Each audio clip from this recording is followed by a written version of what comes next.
Change. Are we there yet? Amidst progressive evolution and ongoing creations, individuals frequently find themselves contemplating the nature and extent of the transformations unfolding around them. They question whether the changes they perceive stem from within their own personal growth or originate externally in the behaviors and ideologies of those around them.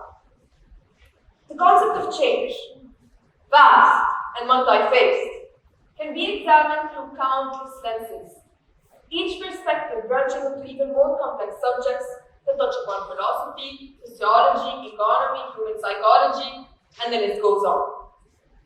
Among the many dimensions through which one might choose to explore this phenomenon, I have elected to focus on a subject that is both deeply relevant and increasingly impactful: the accessibility of information.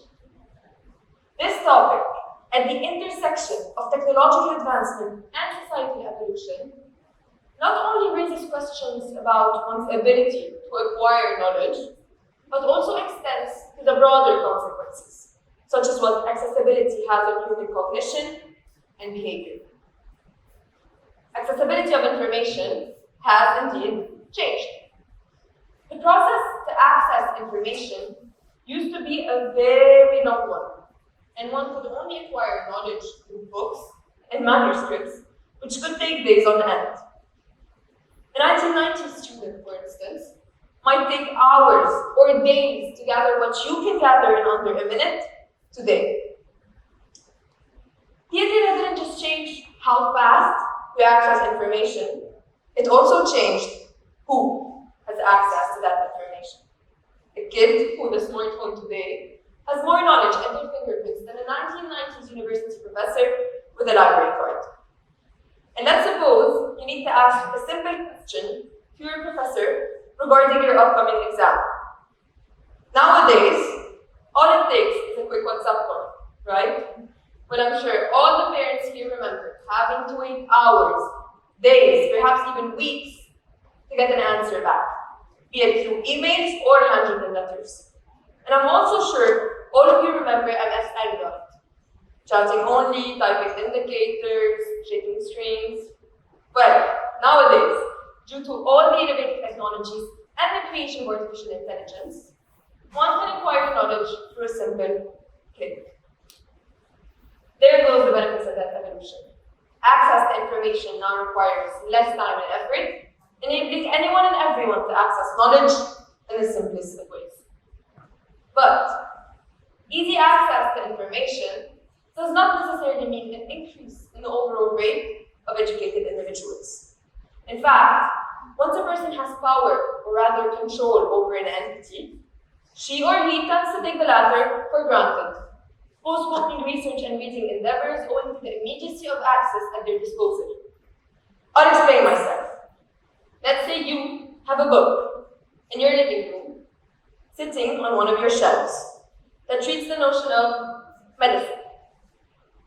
We here all know that you won't open the book because you believe that whenever you need the slightest information about medicine, you can easily just walk up to your living room, take the book, open it, and get access to that information. While other people with other ideologies will choose to open the book, research what they did not understand, and create something out of it. That is the opposite of a complacent person.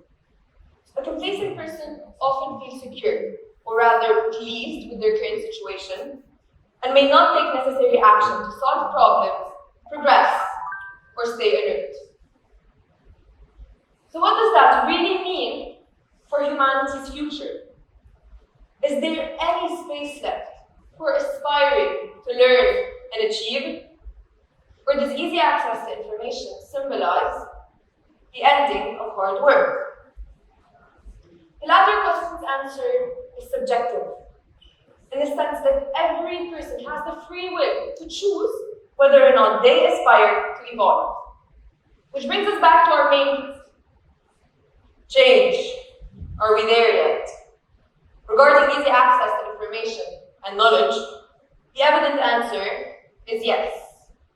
But a prominent issue overleads that answer. Will we? Are we still capable of working and achieving?